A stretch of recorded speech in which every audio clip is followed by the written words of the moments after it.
Welcome to this week's episode of the Real Wealth Podcast. We are changing it up this week, and this week I'm joined by one of our clients. Well, actually two of them, the Mexican Cartel, Connie and Etan. These guys have been working with us since May of last year. This is the first time we put a spotlight onto one of our clients, and they have made massive moves in taking control of their financial future. Both of them used to work abroad. They've decided to completely redesign their life and put a huge amount of effort into building a profitable buy-to-let portfolio. They've went from 0 properties in their buy-to-let investment company to 16 now. They've got 12 in legals, first portfolio deal, making massive moves, really inspiring couple, and you know, it's just incredible to see what they've managed to do in a short period of time working with us. So without further ado, let's get into the podcast and welcome to Connie and Etan. We are in the Virgin Hotel. This is our quarterly client meeting, and I'm lucky enough to be joined by two of our clients, known as the Mexican Cartel, Connie and Etan. Thanks for joining me. Thank you very much for the invite. First podcast. First podcast, completely green. Yep. Yeah. And I think I was excited to do a podcast with you guys because this year seems to be a big year for you in terms of the moves that you're making to change your life, I suppose, because that's what it comes down to when we talk about wealth and creating finances. It usually surrounds life and what your goals are for life, and money just becomes a tool of how to do that. So let's start from the start and talk about your backgrounds, what the two of you did that led you to this point, and how you met, I guess, as well. So my background is I left school at 16. I couldn't wait to get out of school. I just was not a school person. I didn't like it. I didn't feel good enough, to be honest, was one of the big things. Like, it felt like there was all these groups, like you were the pretty group or the clever group, but then everyone else just sort of was kind of so I was really keen to get to work as soon as possible, and that's what I did.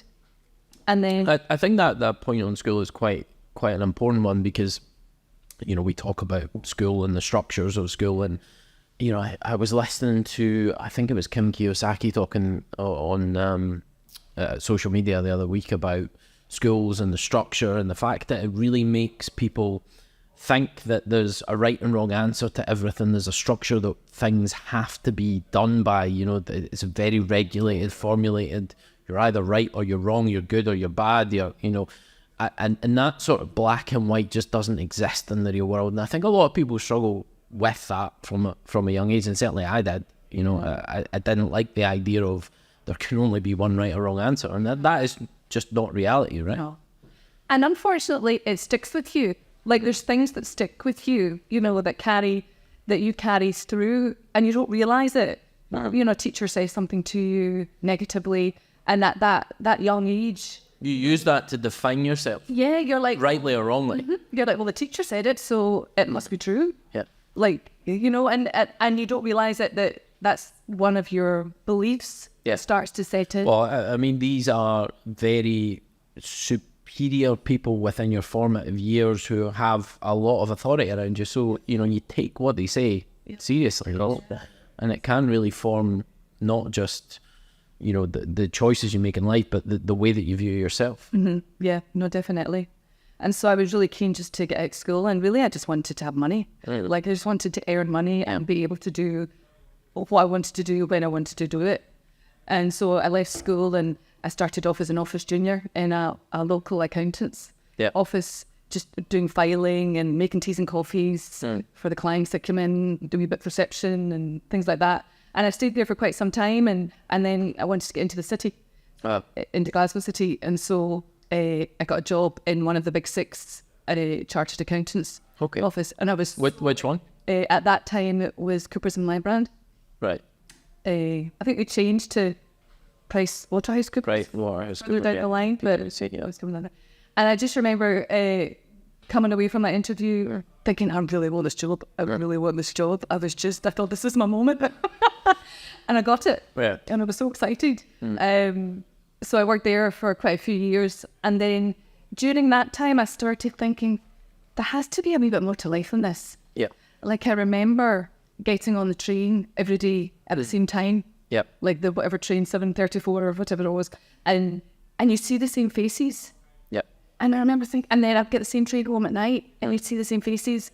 And everyone's walking the same path to the office or to whatever. And eventually I thought, this doesn't feel right. You know, it's a funny concept to think about. You know, if your world is that, going back and forward, seeing the same faces, it's almost as if the rest of the world doesn't exist. You know, if there was a computer programmer programming everything, they would just have this little streak for you, and everything else would be blurry because there's nothing out with it. And I think a lot of people feel that about their lives because, you know, it can just become so routine, so formulaic.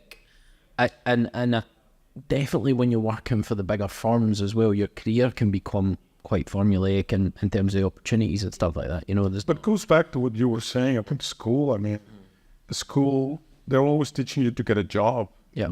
Not to set up your business. No. So you're always looking to getting that next big job that is going to change your life, but it doesn't, because you're still waking up at the same time, going using the train, coming back, going forwards, and then 10 years goes by, you're doing the same. I mean, It is so easy for most people to go through their life not understanding that there is another way. And you know, in the way of entrepreneurship. And, you know, Laurie and I speak about this a lot because whilst his father was sort of an entrepreneur, he had his own business and all that, didn't really talk to Laurie much about it. Yeah. But the rest of our environment and the place that we grew up, there was no entrepreneurs. There was no people really running any businesses. You know, all we knew was get a job, go out there, make some money, work for someone. If you do well, you can progress. You know, you can get an increment of your salary every year if you're lucky, but that is where your earnings are capped. And, you know, where do you learn anything else? You know, Exactly. It's getting easier now for people that search it because we've got the World Wide Web, but not when I was younger and not when you guys were younger. You know, that information just wasn't there. No, it wasn't. It wasn't the dumb thing. And I think if you did it back then, it was weird. You were looked upon as, well, that's weird. You know, what do you think you're doing? Yeah. People would question you far more and make you feel that you were going the wrong way.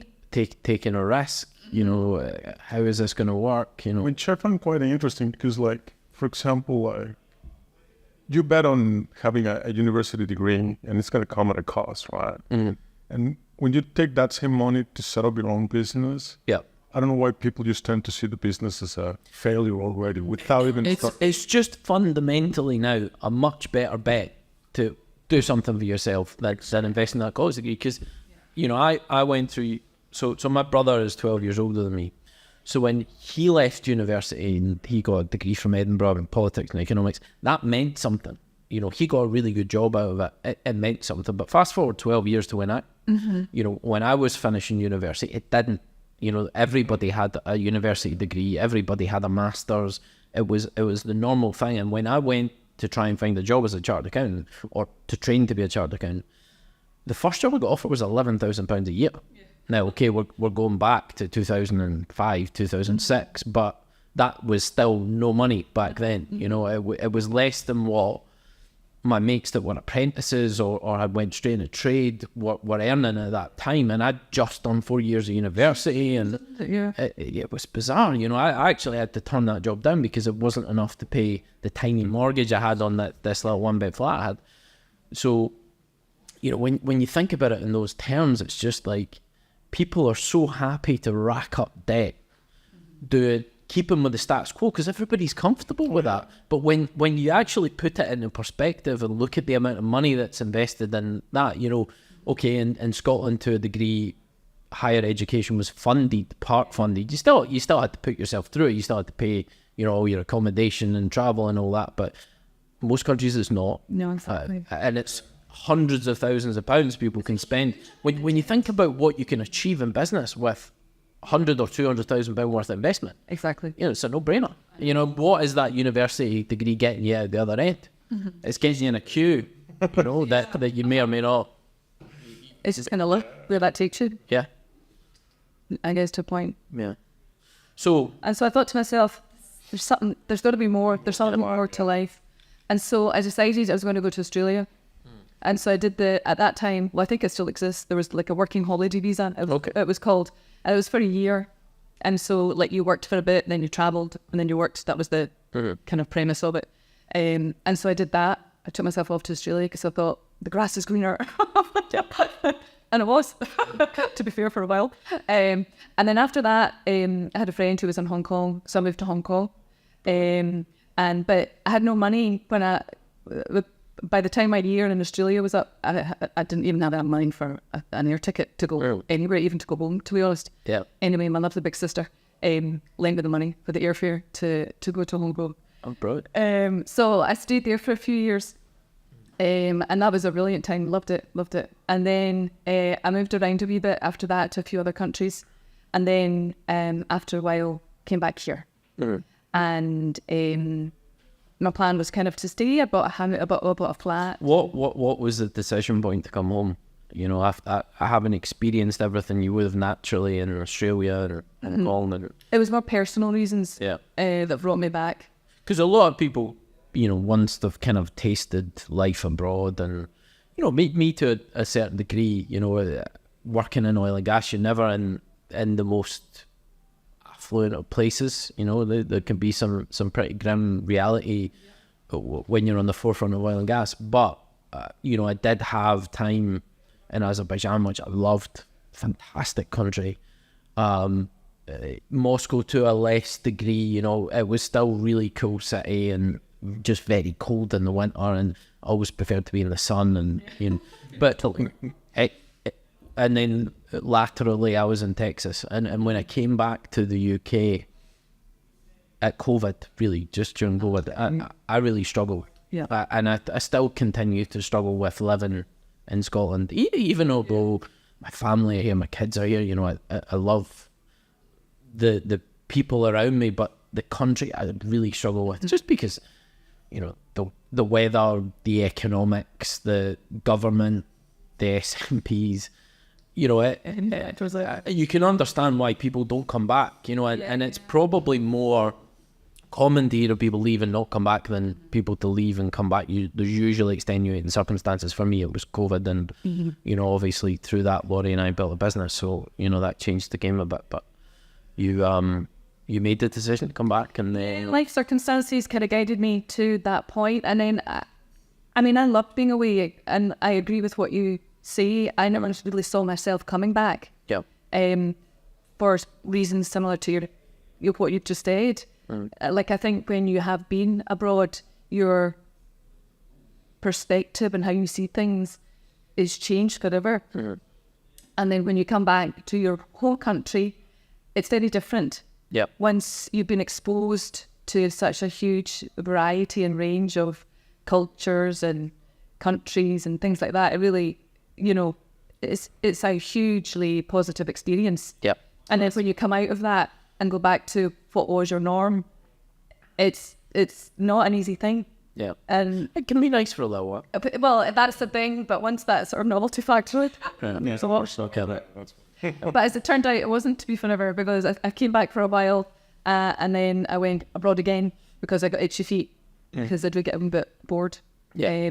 I think I've got about a 3-year period where I Window, and then I'm like, right, it's time to move on. back the case again. And so then I got a job in Saudi. Okay. And I went over there with, like, I really didn't think about it until I was literally getting on the plane. Right. I just kind of went with the flow, not really realising the extent of what You'd signed up to. I mean, I guess for anyone considering taking a job in Saudi Arabia, you're giving up quite a lot.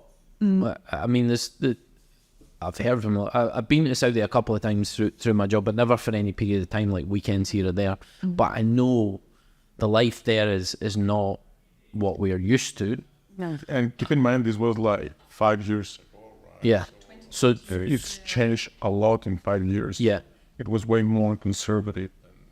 Doesn't it? Yeah. And it's probably 5 years ago, maybe even longer since I've been there. Maybe six or seven. Women cannot drive. Yeah. Those kind of Well, and that's where it was going with this. You know, for anyone to make the decision out there, you're giving up a lot, and generally you're in camps, and you know that life is somewhat restricted. But for women, particularly, it must be tough. Do you know, it's funny because I didn't do any research, which maybe was, I don't know, some people might say that was irresponsible. I remember when I told people at my old job in Glasgow that I was leaving and where I was going, one of my colleagues was horrified. She's like, Audie, don't you know what they just do women? And I was like, no. I mean, sometimes I think it's nice to maybe not know things, you know, because then you prejudge sometimes. Sometimes not. And, you know, I go back to my first, I started with the company that I worked with in 2006. And the first week of my work, they said, right, we're sending you to Norway. There's a couple of things that need to be taken care of there, and it's a good learning curve for you. So out you go to Norway. I'd only ever been on a plane to go on holiday to Spain or Salou or wherever my parents were going, and it wasn't that often, so I had no idea of going abroad. and 21-year-old Alex that never been abroad just thought everywhere that wasn't Scotland was warm. So I went to Norway in August, which was towards the end of the summer, thinking, oh, it's going to be beautiful. Didn't pack any jackets, literally just had t-shirts with me. And I had to go and buy clothes over there because I had no fucking idea what I was getting into. Yeah. But, so how was the Saudi experience? You know, I had the best time. I understand, you know, people's perception of it, and I'm not saying that those elements are not there. But I felt the safest I've ever felt in any country, which is the strangest thing because you do live in the compounds, there's a lot of security, and... But there's no crime in Saudi, right? Because they know the consequences of that.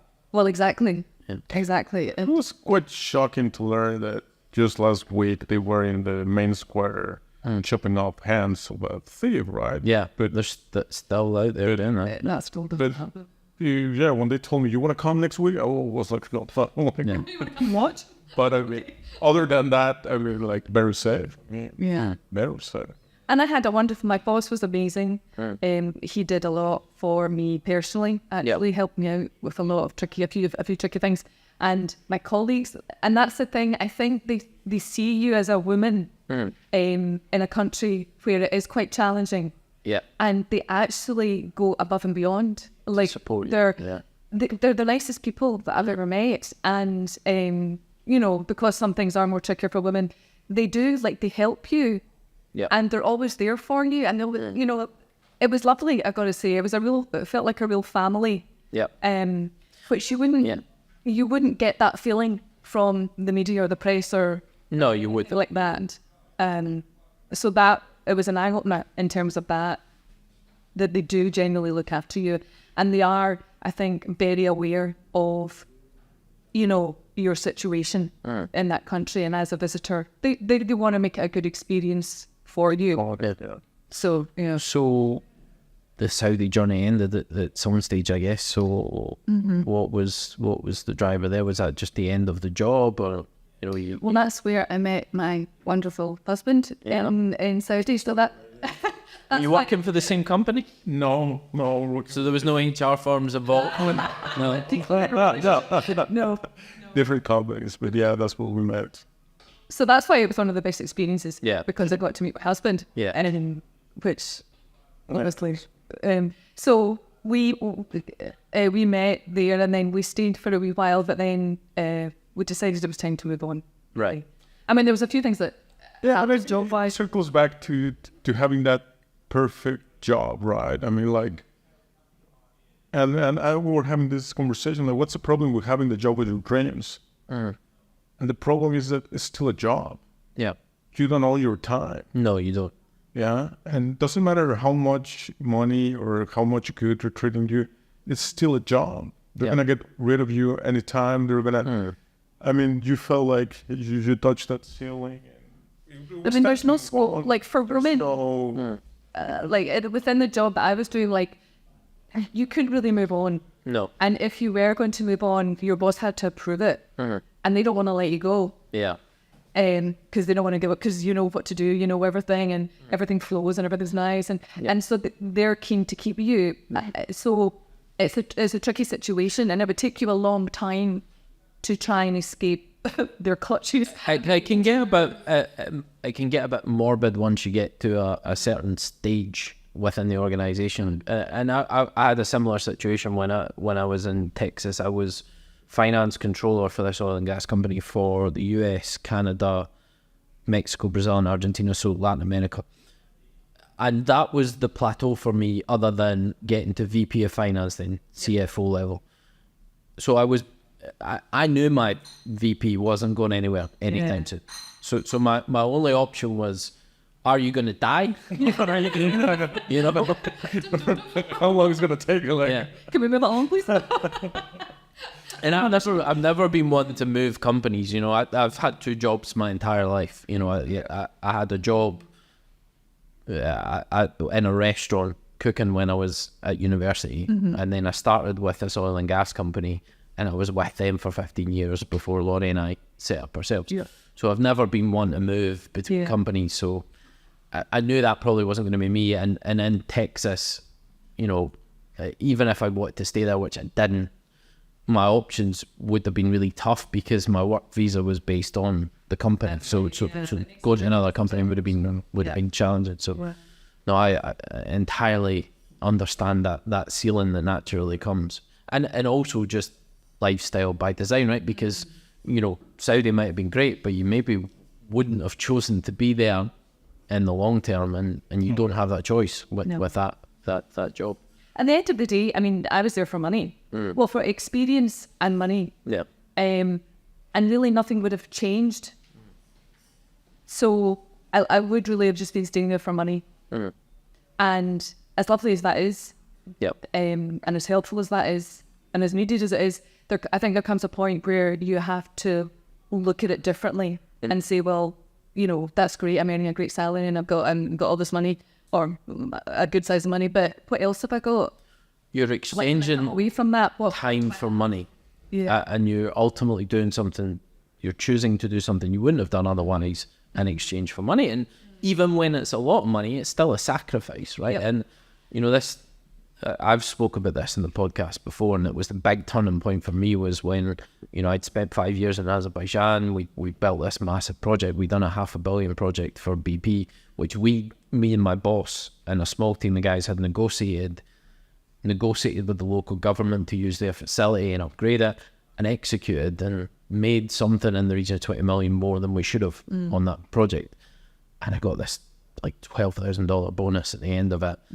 And realised, more importantly than the money, realised that I've given up 5 years of my life. I've missed weddings, birthdays, you know, I've not been around for my family. I've given up a lot.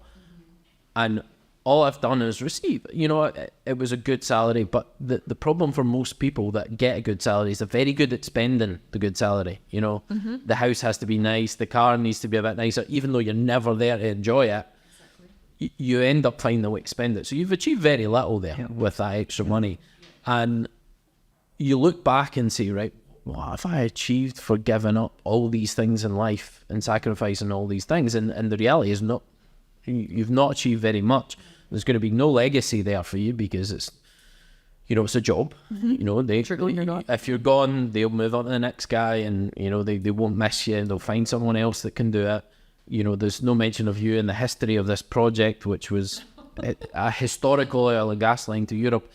You know, I just thought, what is the point? I need to do something for myself here. I need to create some sort of legacy. And by that point in my early 30s, I was thinking about kids and settling down and having some form of legacy. And that was the real tipping point for me anyway. You know, and I think Laurie was at a similar stage at that point. So I think as you do mature, if you like, like your priorities do change, and you look at things differently, and you become more aware of life and where you're heading, and the ultimate end, you know, is going to come at some point.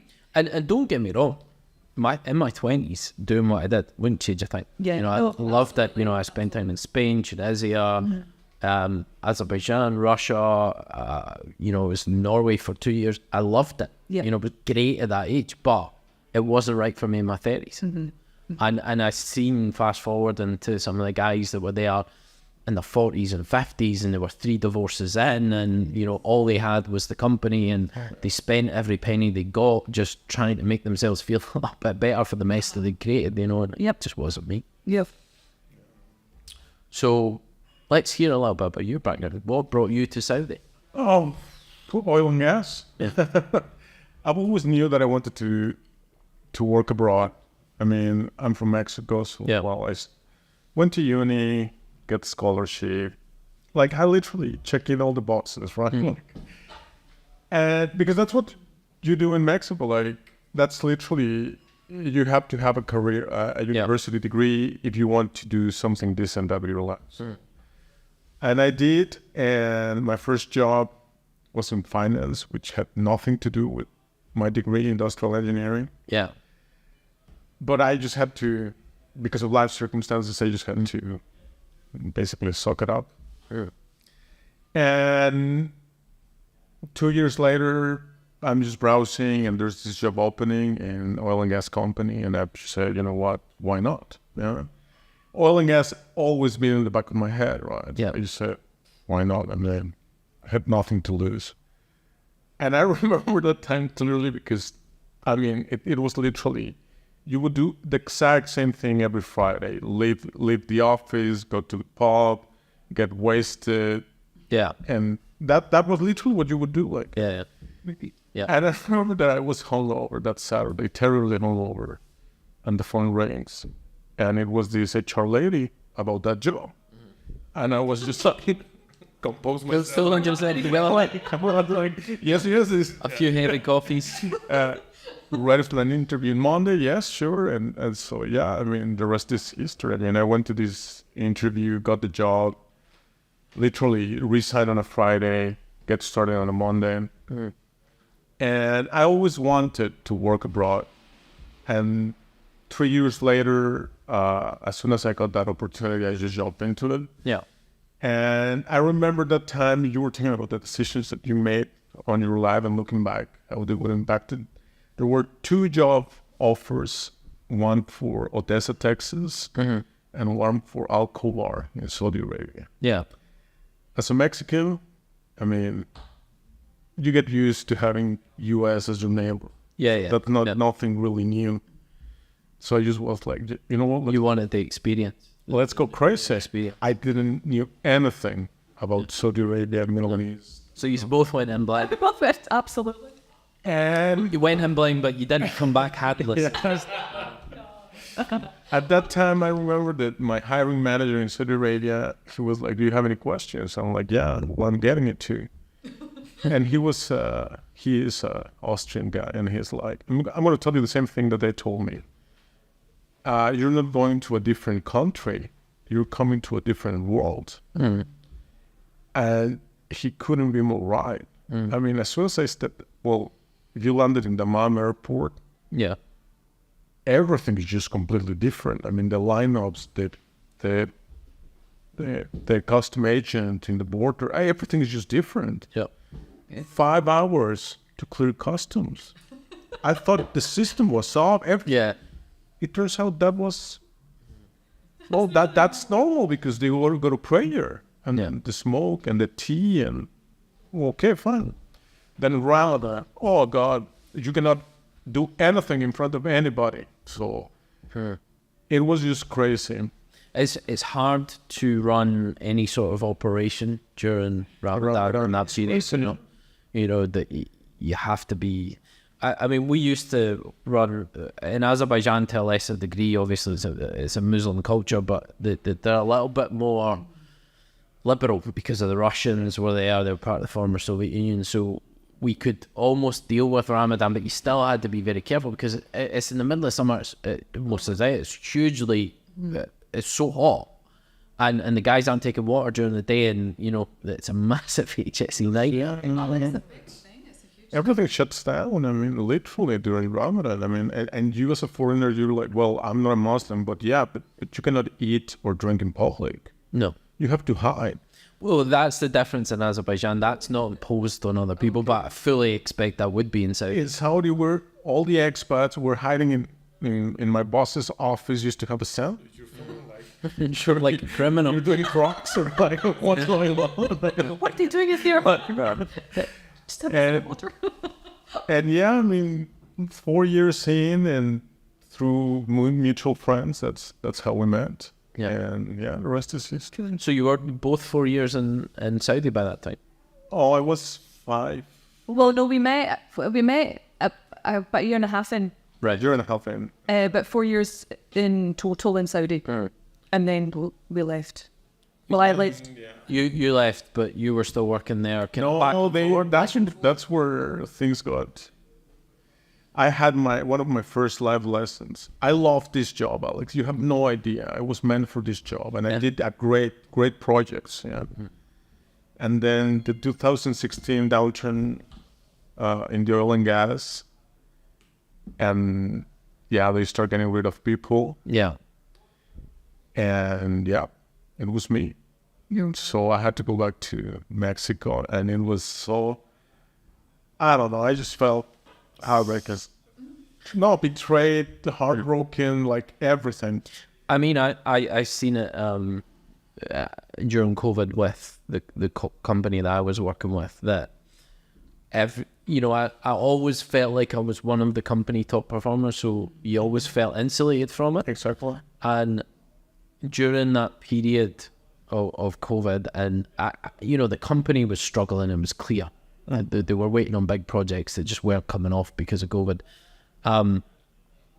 The people they got rid of during that period, I never thought they'd get rid of. And that's when you really understand how cutthroat a job can be, because no matter how good you think you are and how safe you think you are, you can't protect yourself against a complete restructure of a market where they say, we might have a great bunch of people here, but actually we don't want to be in this market anymore. Yeah. See you later. There's just no, and it's almost laughable anytime someone says to me that being an entrepreneur and having your own business is inherently more risky than having a job. Even the best employees can lose their job through the period. There's very few people you hear about that haven't had an experience of losing a job at some stage. Especially, And you you were a lifer. Oh yeah. Like, you loved Before that experience, I would be like, no, like you stay in the company, talk to your job, to your boss before quitting. Like I was like sold into the job. Yeah. And after that, I had this really good friend from Serbia, and he was like, I'm thinking I'm switching jobs, but my loyalty is with the company. And I was like, dude, fuck the company. Go to your next best bet. Oh yeah, but it's a good salary, but I don't want to leave them because they've been good to me. This. I don't care. Yeah. That's why there's a contract. Yeah. It's such a fleeting thing, Like I say with that job in Azerbaijan, the amount of money they made, you could say they were very good to me. Because I had an apartment in Port Baku which looked on the sea. It was amazing. I had a driver, I had a cleaner. Everything was taken care of. Yeah. But That could be going like that though. we made them $20 million more than the forecast in 2 years. So what they were paying in those benefits were peanuts in comparison to the benefit for the company. Yeah. And it all comes back to understanding your own worth and what you can achieve. Because if me and a small team, including my boss, of guys that really know what they're doing, can create that, okay, you're operating under the umbrella of a company and their brand and reputation. So it's not that easy to go out and replicate that day one. You have to understand that, but you have the skills to be able to execute it. And beyond that, it's just a series of contracts, operational understanding and execution. It's not anything that's mind-blowing. So, yeah. So you found yourself back in Edinburgh. Well, in Glasgow. yeah. you. So after a lot of challenging times with losing jobs and But that's when we got our first property. and that's true. In between, me losing that job in Saudi, Yep. we got the first property In Mexico. in Playa del Carmen in Mexico. And that's how it started. Yeah. Like that itch to have a property portfolio. I mean, I had my flat that I was living in, and I when I went to Saudi, I rented that out. Yep. And I had some money sitting in a bank, and I'd bought another flat with no knowledge of property or zero, but I just felt that property was a good bet as a vehicle to put your money in. Yeah. A safe bet, and you're going to get something every month. And that's as much as I knew. And so I had bought that. And so we had those two. And then, yes, then we did the first Mexican deal, if you like. Mexican deal. Cartel. Yeah. Yeah. And then we did a few more after. And then I got another job, a better job back in Saudi. Yeah. And this was better because I was commuting. So 5 weeks in, 5 weeks off. Yeah. So I would spend my time off here. And everything was working great until My COVID came up. March 2020. 2020. Yeah. 2020. That messed with a lot of people. Shit. But weirdly, at the time, it felt like the position that we were in was bad. But actually, it was the better one. It was a great opportunity. Because Etan had just literally arrived back for his days off. And we had gone on a little trip. And things were already shutting down. And we were like, will we go or will we not go? But we decided to go. We went to Portugal for a few days. And then while we were in Portugal, things really got scary. Bad. And the company said, you need to get back. Because if you don't get back within 48 hours, we don't know when you can come back. So we were on trying to look at flights back to here, Glasgow, Edinburgh, whatever. Logistically, it wasn't possible. And so you weren't able to go back. And we were thinking, oh my God, how's this going to work out? What are we going to do? Because you're not earning money. I'm not earning money. Like, we have no money coming in. And who knows when you're going to work and who knows. And it was the biggest blessing. It was a big blessing because in that meantime, we got other 2 more properties on the Mexican side. But we were never sure that we were able to live off property because you had a good job, right? Yeah. That keeps the lifestyle. It's not the property. Yeah. So COVID forced us to look into the property part, and now you have to chip in. Yeah. And they did. Yeah. And it was like we were literally forced into look into that option because I was stuck here in Glasgow because of COVID. And I couldn't work because at the time I was under a tourist visa. So it was a very complicated situation, as everybody had right at that time. But then I was forced, literally again. I mean, life forced me to get the UK residency visa. Yeah. Yeah. And borders were still closed. My boss was, where are you coming back? And even if I want to, my working visa is off, so I have to renew it. Embassies are closed. It was everything closing. It was no. Nearly 2 years. And until it was 1 week, if I would have gone back, I would have a job and everything would have been different. Would be sitting here. Yeah, probably. I mean, we never went for the UK visa because it's more than 5 weeks, so it wouldn't allow me time to get my passport back and this. Yeah, but we were forced to do that, and that's when we start seeing, well, property, it's a very safe vehicle. Yeah, you start. I mean, it literally saved us. Yeah, during that. I mean, I'm not actually too, because we were not prepared. We were not financially prepared for no income coming in. I think it's just that understanding that, income can be shut. There are circumstances that can happen that can just shut that income off. Whether it's losing your job or a world event like that. I was quite fortunate during COVID that I was still working for this American company, supposed to be in Texas. I came home here on the 14th of March 2020.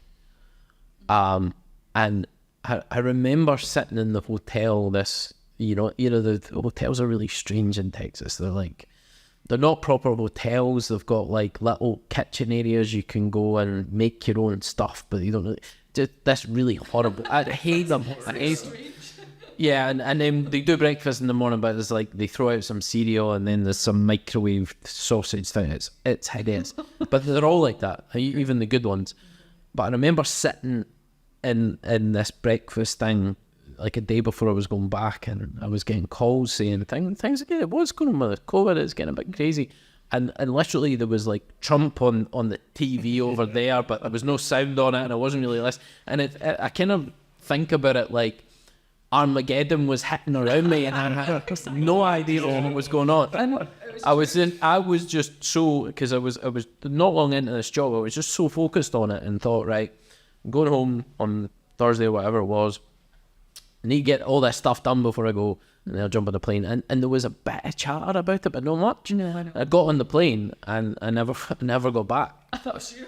But I was fortunate enough that I was in finance, so I could do my job remotely for, they put up with me doing it all the way till like November 2021. And then they said, right, get on a plane, You need to. move to Texas, or there wasn't an or, but it was an implied or. Yeah. And I actually think, and that goes back to my previous comments, I think they wanted rid of me by that point, because I'd done quite a lot, even remotely, to improve this, because it was chaos when I went in. And I got down to a point where I was doing maybe 5 or 6 hours a week to basically do my financial presentation to the board at the end of every month. Yeah. And that became my job, because everyone else was sort of, they'd fired some people and moved some people around, and I don't think they needed me anymore. No. So I think they wanted me out anyway, and they knew I wasn't coming to Texas. But yeah. that whole thing was chaos, but it led to a beautiful thing for both of us, by the sounds of it. You guys discovered the power of property investment, and certainly I did as well through that period. And you learned, I guess it must have been quite liberating as well for both of you, because you both come from that oil and gas background where it's not just about the ties of having a job, which for 99% of people is what they have. That's just normal, but it's extrapolated when you work in oil and gas, because you're giving up a lot more for that job, because you're away for a long extended period of time. Even when you weren't going to Saudi, you were still having to deal with the fact that your partner was for 5 weeks at a time, and then It was like 2 different lives you were living. Yeah. You had your life on when you were on your own, and then the life completely switched when you came back. and that can be really hard to adjust to. I mean, my marriage didn't survive for a lot of reasons, but that was one of them. Yep. The fact that you're used to living separate lives, so that it's that combination of being freed of the ties of that, but also understanding the passive nature of property investment. The fact that rent can come in every month, and your time's freed up. You get to decide what you're doing with your day, and that can be quite liberating, I guess. I don't have to go to the airport. Yeah. I don't have to take the red eye to Amsterdam. I don't have to endure the shitty food in the plane. Yeah. I mean, and the best part, I don't have to Skype with her. Yeah. 50% of the communication on the Skype, can you hear me? See me? I cannot see you. It's not working. I'll call you back. Yeah. And the frustration, because I'm in the middle of the desert, and it's changing my life. I haven't gone into Skype because of it. Yeah. And you're quite happy to put that behind you. And it's been great. I remember back then, before COVID started, and we were thinking about, let's do property and this and that, but you're so hung up on the lifestyle that your salary is providing, that There's a fear. you're just following the carrot. Yeah. You're not focusing on the right things. Yeah. And remember that we would say, no, it's not going to work, and we cannot do this, we will need more money. We didn't know how to do it. I mean, of course, when we understood the rude ways of properties, not another world. I mean, a million worlds just open. It was the same for us when we first discovered this stuff, right? It's a different world of what's possible in terms of scale and, passive income, and, it can be incredible, and it can achieve great things over time, So, and I guess that's a good point to kind of go on to talk about the stuff that you guys are doing now, because you have made fantastic moves in property. You've not been working with us for that long. Not really. And, the progress from an outside perspective, because I'm probably not as involved in a lot of the stuff you guys are doing day to day as Connor, or the guys that are at coalface with the deals. But what I can see is massive progress. And it might not always feel like that, I guess, because you're on the sticky end of it, and I've been there, believe me. But several individual deals, 4 or 5 individual deals. 4 individuals. 4. Well, 3. The fourth one is Still it's like Plain Acre, right? I'm familiar with that one. It's been dragging its heels. the longest one. Deal of history, but I wouldn't say that. We've got a few that are ticking along. We actually started a portfolio acquisition 2 years ago that hasn't finished yet, but through the process we've got another $1 million or so off the deal, so it's fine. But and more recently the portfolio deal, right? And this is a beautiful thing. I love this about property investment. This is the thing that most people don't get with it. The beautiful thing that is buying portfolios, because everybody's heard about BRR, right? You buy, refurb, refinance, try and take out as much of your money as possible, if not all, onto the next deal, and you can build a portfolio over time quite effectively doing that, but it takes a long time. The difference between that and scaling quickly is portfolio acquisitions, and that's really the one thing that Laurie and I figured out quite early, was how to do those types of deals. But it's just understanding how many people are in a position to be able to do a portfolio deal. Not many people have the finance, the understanding of how to get it over the line, unless you've got serious money behind you, or you have the backing of a finance company. You know how that structure works. There's not many people in the game, so it's not something you can go right with and see kicking about. But they do always come with a discount, and that's the important thing to understand, because nobody generally is buying 10 or 20 properties that have some sort of single asset value without some sort of discount. So it can be beautiful from a discount perspective. Fine. Next day. Refinance can have much quicker, because you're not dealing with the same lending restrictions you do on an individual property. You've got the benefits of multiple dwellers relief. You're not having to pay the ADS if it's 6 or more properties. And I've seen it, like, you have more control of the process in itself, because like the valuation, and like it's more like controlled process on our end, because when you're doing an individual deal, you're just at the mercy of the mood of the valuator and everybody else, right? And the portfolio just seems like, it's more everything is just like a dream, basically. And we've found over time you can have more control on the entire process, from acquisition and aligning the finance, because it's a bigger deal. The banks are more interested, they want to support it, and they want to see the revenue come in, and the exit becomes more interesting for the surveyors, because again, the bigger the portfolio, the bigger the fee for them. They're more willing to engage with you on the front end and give you some sort of stepped hint over whether or not the exit is going to work that you've planned.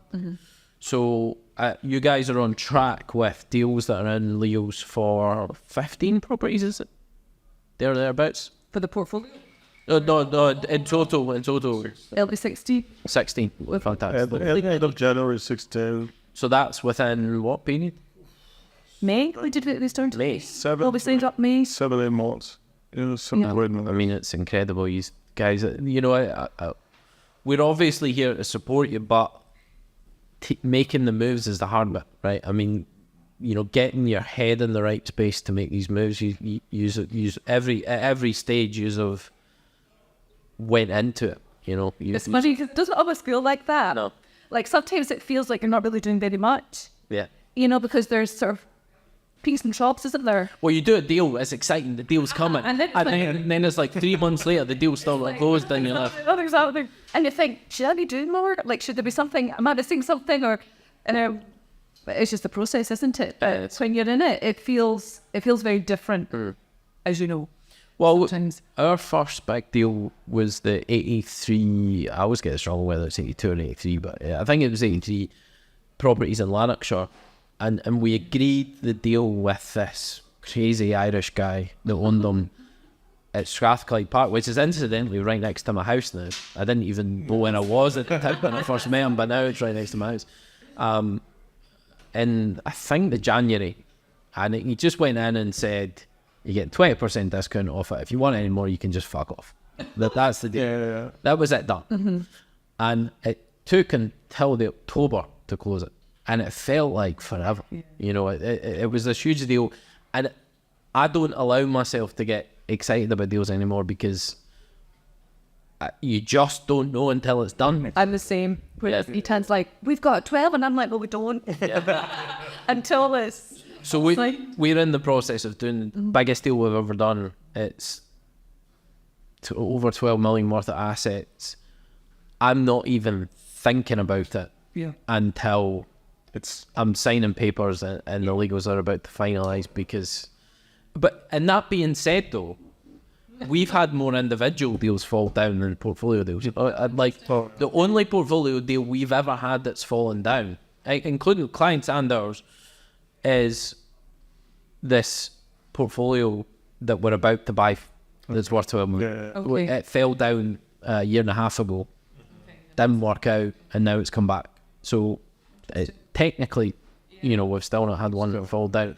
So it is incredible, like the ups and downs of getting one of these deals done can be a lot more extreme than an individual property, but generally you get over the line, you know. Well, that's good to know. I guess there's more at stake, isn't there? Yeah. With the portfolio deal. Oh, much more. And The incentive to keep it going. for everybody, right? Because everybody's racking up legal fees, and it's the buyer that's racking up survey fees on the front end, but the seller's racking up legal fees. Yeah. You know, and most lawyers are going to take some sort of advance from a seller on that scale of a deal. Yeah. You know, so everybody's on the hook for it. I guess the question becomes, you know, fantastic result between now, from May and now. What's the plan? What are you guys aiming for as a goal in mind, and what does, you know, the peak look like for you guys? We had a number, but I'm not working with numbers anymore. No. When we first joined with you guys, we kept talking about a number. I want to have this number in the first year and whatnot. And I just think, I don't want a number. I just know that we just have to keep pursuing it as we are, as aggressively and as consistently as we are. And that number is it's just going to keep... It's going to move. Yeah. It was exactly. And it's nice to have, I guess, a number in your head maybe. But I think sometimes that then kind of stops you a wee bit. Like you think, oh, I've got my 12, then I don't need to push it. Well, Laurie Duncan would say your number's not big enough. And that's the thing with, you know, because when in our first year we got to 40, and then we said, okay, right, well, you know, it would be an obvious target to say, okay, let's get to 80 next year. But then, you know, we said, okay, well, what's going to move the dial? What's going to change things? And I think we set a target of 300, which is ridiculous. But then you have to completely rethink about what you do to get to that target. Yep. So with a different goal, you've got a different plan. And even if you fall short of 300, which we did, we got to like 210 or something like that. But we never would have got to 210 properties in that second year without that insane, ridiculous target. And then at some point, I think Laurie set a target of 1,000, but we've subsequently, you know, this deal that we've got going on in legals will take us to 350, well short of our 1,000, which was a 5-year target or something.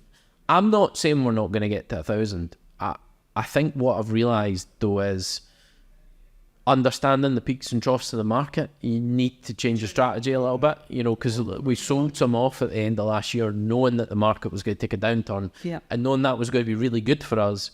We wanted to bank some cash to be able to take advantage. So you have to play the game a bit, and putting a fixed number on it maybe doesn't make sense, but the important thing is the goals are there to push you forward and stretch you. You know, I think the number starts to lose importance. Yeah. I mean, when you're putting everything into it, it's not about how many properties you have, but it's how far we can get. With that. I mean, with this drive, because probably with this drive, 100 is going to sound short or not. But I don't know. That's what we want to discover, right? Like, just keep making moves consistently, and just see how far we can get. Yeah. I mean, because everything around property is just, I mean, at least personal. I mean, I just enjoy it so much. Like, you get this rundown property, you done it up to a livable standard, and once you see the great job that has been done on the refurb, and just that a nice family is going to live there. Yeah. I mean, that's just, wow. Yeah. But that's pretty cool. There's a lot of satisfaction. There's a lot of satisfactions, and of course, there's the financial side of it, because in 2 years I can refi and take more money out of it and this and that or whatever. But it's the whole experience in itself. And before, like 2-3 months ago, we're going to have 20 this year. And then the 12 portfolio comes in and it makes you 20. Look, too small. You're like, so if you do the math, I mean, it should be 35 or so, but let's see how far we should this year. And I guess a lot of this comes back to not how many properties you're trying to achieve. It's not how much pounds and pence you're trying to get in the bank every month. It comes back down to the life that you want to create for yourself. And that leads me to my final question of, what does real wealth mean to you? I would say so many things probably, but to me it's freedom.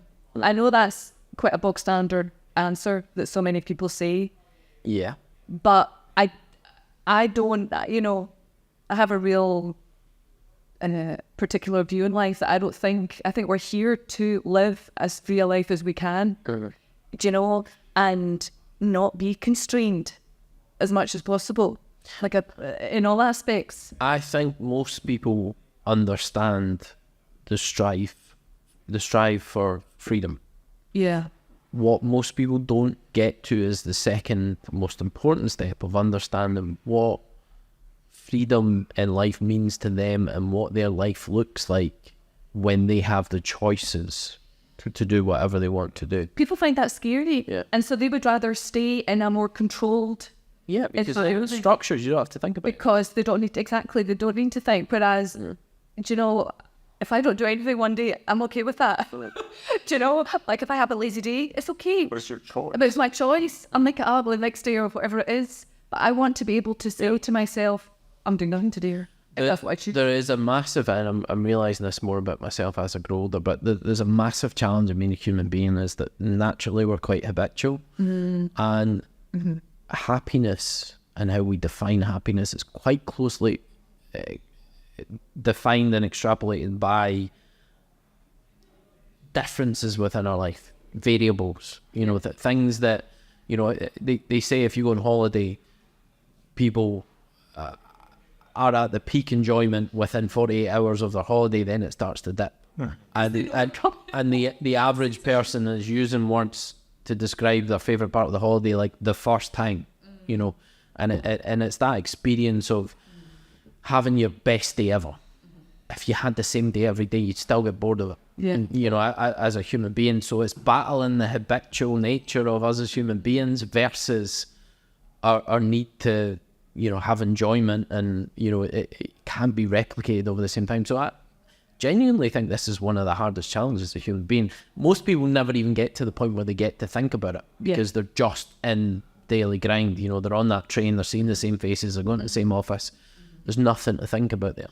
But for those of us who do try and stretch ourselves and create that wealth and freedom in life, you then have the next thing of figuring out, what does it mean? Like, what am I going to do with that freedom? Like, you need to, like, you want to make good use of it, right? Because you've worked hard to attain it and to get yourself to that point. So then some people think, they put the pressure on thinking, right, I need to be doing something really significant or amazing with all this freedom, but not necessarily. No. Like, I think life is all about experience as well. Like, you want to experience so many things. You love your running. Like, you want that time to do all the races that you want to do, as one example. Yeah. You know, and I just think you want to have the ability to do as much as you can. I think to me, it boils down to do what you want, when you want, with whom you want. Yeah. Like, that's how I would phrase what I'm after. And having the time to figure out what that is. Yeah. So, Than what it means. And that can change at any point, and By a very nature. but you're able to accommodate it Yeah. as well. And for your family or friends and whoever wants to join you on the crazy ride, you know, like, give that back to them as well, in some shape or another. Yeah. I think we've been told a incorrect story about how we're meant to live our life. You know, 100%, but that's also defined by the needs of the economic growth of the country and what the government. You know, there's no other incentive for them than to teach us those things, to keep us in the system and employees, and you know, it's just the unfortunate nature of the world. But opening your eyes to it are the first step. Yeah, no, definitely. So, thanks a million for this. It's been a pleasure to talk to you, and honestly, it's been a pleasure to see the progress that you guys have made in the last little while. It makes our job so much easier when you guys are buying into the mindset stuff, making the moves, and you know, you have to this point been pretty fearless in the moves you have made. So, well done. Yeah, me too. Thank you very much. All right, this has been the Real Wealth Podcast. I'm Alex Robertson, and thanks for joining us on this wealth journey.